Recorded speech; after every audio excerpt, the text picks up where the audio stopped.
que la gestión del presidente Fernández era lo permisivo que él había sido. Es decir, el no haber actuado de manera clara y contundente, haber mandado señales respecto a la corrupción. La corrupción es un hecho, es real.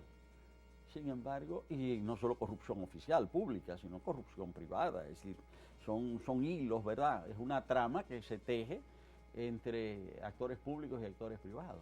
Es decir, pero no hubo un solo caso ejemplarizador en estos 8 años, no los hubo.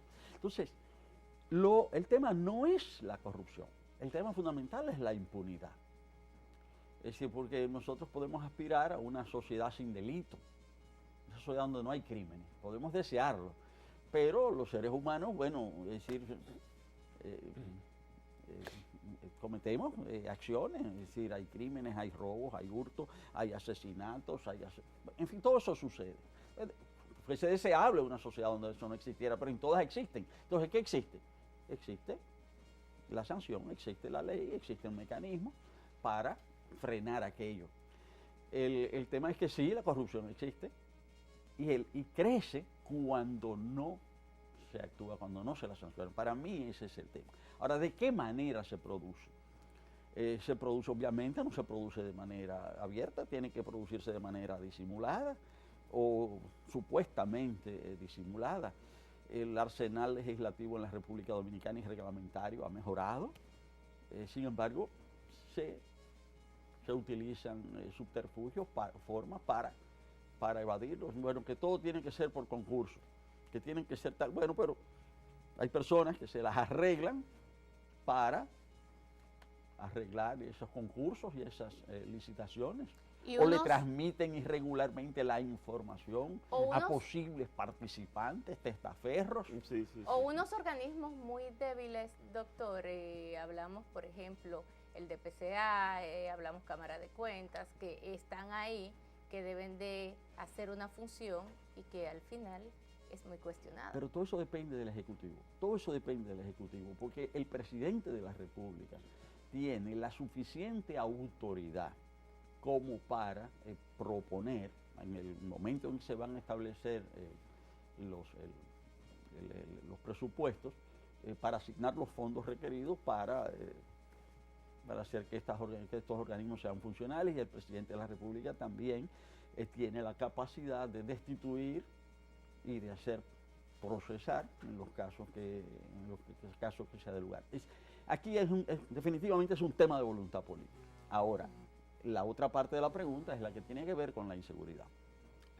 Y justamente en días pasados, esta misma semana, fue publicada una encuesta de parte de un grupo de comunicaciones, ¿verdad?, junto a empresas investigadoras, y las cifras lo que hacen es revelar lo que todos sabemos, que en los barrios de las ciudades dominicanas apenas el 9.7% de las personas se sienten seguras. Pues ya ahí el tema no es si hay seguridad o no. Es decir, porque en este caso lo que parece es una importancia. Si la gente se siente insegura, está insegura. O sea, es el tema de la percepción. Sí, la percepción, pero esa percepción responde a una realidad. Esa percepción responde a una realidad. La gente no se lo está inventando. Claro, pero también todavía, hace un momentito conversábamos con el doctor Almeida, él revelaba la tasa de criminalidad de la República Dominicana, que es 25 comparada con otros países de la región, aparentemente muy baja, relativamente baja, y sin embargo la percepción es de que suceden más de 100 crímenes diarios, por ejemplo. No, depende de qué cifras se utilicen, porque hay cifras de la República Dominicana que son terribles. Nosotros tenemos un porcentaje de mujeres asesinadas mucho más elevado que el de España. Y España, y no solamente en términos porcentuales, incluso en términos absolutos. No, pero en la tasa se mide todo eso, aunque no debería de medirse así. Y yo soy una de las que piensa que la tasa de muertes debe de medirse la criminalidad y la delincuencia por un lado y la violencia de la sociedad por otro lado, diferenciarse porque son dos factores que se deben de estudiar de manera distinta incluso y establecerse políticas distintas para ambos casos. Pero no se debe utilizar un solo indicador, porque la República Dominicana, una de las características es que de los homicidios realizados en la República Dominicana, nosotros tenemos una de las más altas tasas de homicidio por armas de fuego. Nosotros tenemos una de las más altas tasas de crímenes no resueltos. Nosotros tenemos una de las más altas tasas también, de las más altas tasas también si se quiere, de infuncionalidad, de crímenes no resueltos, también de delitos no resueltos, de casos que se quedan pendientes en los tribunales. Es decir, todo esto es un conjunto y el resultado de todo aquello es que la gente se siente insegura. Y en realidad, cada uno de nosotros, o sea, hoy día, tú, Lindsay, Freddy y yo, no tomamos las mismas precauciones que hace 5 años, hoy nos cuidamos más. ¿Y por qué nos cuidamos más? Porque sentimos que justamente hay que tener más cuidado. Sí, doctor, mire, ha dicho el electo nuevo presidente Danilo Medina que tiene 3 compromisos fundamentales: el pacto por la educación, el pacto fiscal y el pacto eléctrico. Sí. ¿Por cuál usted se inclinaría que se priorice? Es que hay que abordar los 3 juntos.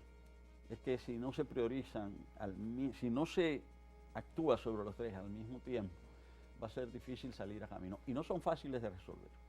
Él ha planteado el establecimiento de 2 plantas de la generación propia con cargo al Estado. Pero partiendo del supuesto de que al día siguiente, el 17 de agosto, se obtengan los recursos, cuestión altamente improbable porque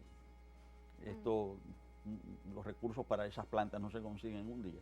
A partir del momento en que dan los recursos disponibles y se da el banderazo de que el asunto va a comenzar, el mínimo son 2 años y medio. La mitad del gobierno. O sea, y mínimo 2 años y medio. Es decir, lo menos que toma... Más de la mitad del periodo. 3 años. Lo menos que toma, es decir, para instalar las plantas que él ha señalado, es de 2 años y medio a 3 años. Es decir, eso es comenzando inmediatamente. De manera... Comenzando el mismo 16. Comenzando el mismo 16. Y claro, es imposible que eso comience el mismo 16. Sí. Es decir, que hay toda una serie de restricciones. Por eso, abordar el problema eléctrico no es solamente incrementar la generación, es tomar otras medidas que tienen que ver con los contratos, medidas que tienen que ver con la transmisión, aunque tiene que ver también con los costos. Y con la transmisión hay un plan que se está ejecutando. Lo primero que hay que hacer es no interrumpir lo que se está haciendo, porque nosotros somos muy dados a parar una cosa para comenzar otra.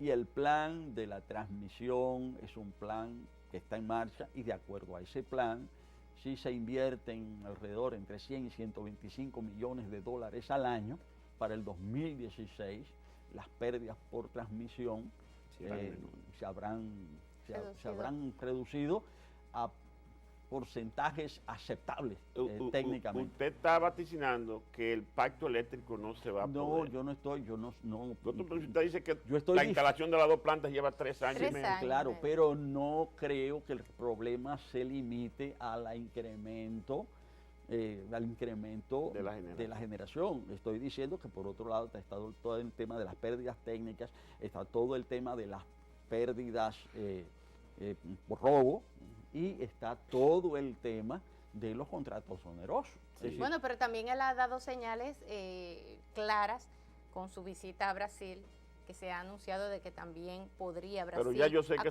que ese pacto no va a tener buenos resultados. Entonces, según las declaraciones que usted ha dado, el pacto sería a muy largo plazo y entonces los beneficios para la República Dominicana no serían tan inmediatos como el propio Danilo ha planteado. Bueno, ¿es lo que quiere decir? No quiero adelantarme, estoy diciendo que es difícil. Yo creo que hay que estar consciente de eso. Y cuando yo actué como candidato presidencial, yo dije que era difícil y dije que actuaría en estas direcciones. Ahora, el tema del pacto fiscal. El tema del pacto fiscal está conectado con el tema del pacto educativo.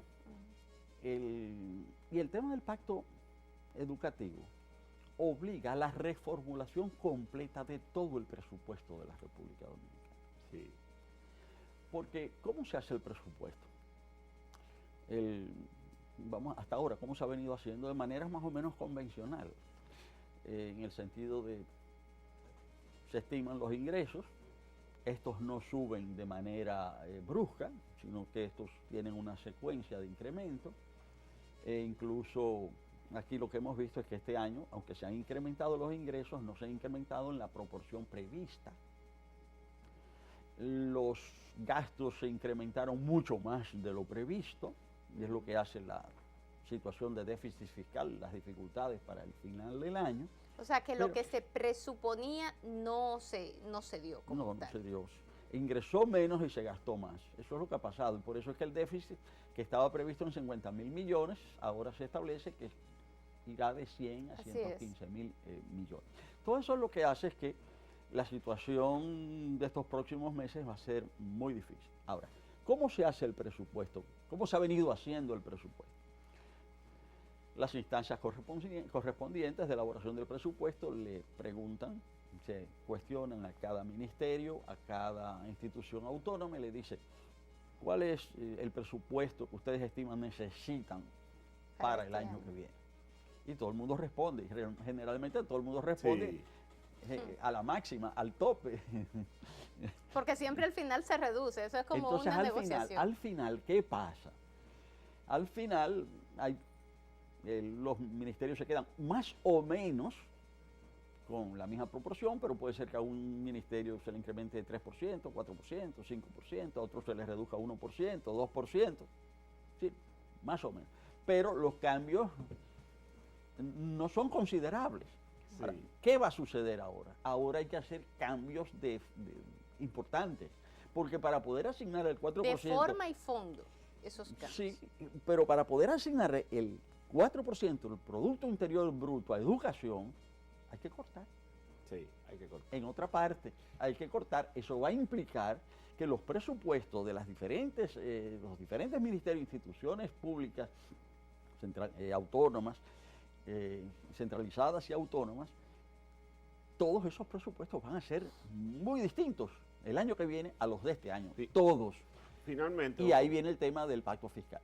Sí. Es decir, que para hacer lo que hay que hacer, aquí se necesitan más recursos, pero quienes también son las principales empresas lo están diciendo muy claro, es decir, nosotros estamos dispuestos a aportar si al mismo tiempo hay una racionalización en el gasto, si el tema del pacto no se limita única y exclusivamente a los ingresos del Estado, sino también a sus egresos, a sus gastos. Por eso es que es tan complejo. Doctor, finalmente, una reflexión que ayude a ver con claridad esos problemas al electo nuevo presidente. Bueno, yo entiendo que él ha venido trabajando desde hace mucho tiempo. Él ha formulado en algunos puntos con bastante precisión lo que dispone ser. En otros no ha dicho gran cosa, en otros se ha quedado callado. Yo pienso ¿Pero le parece bien o mal ese silencio de Danilo Medina?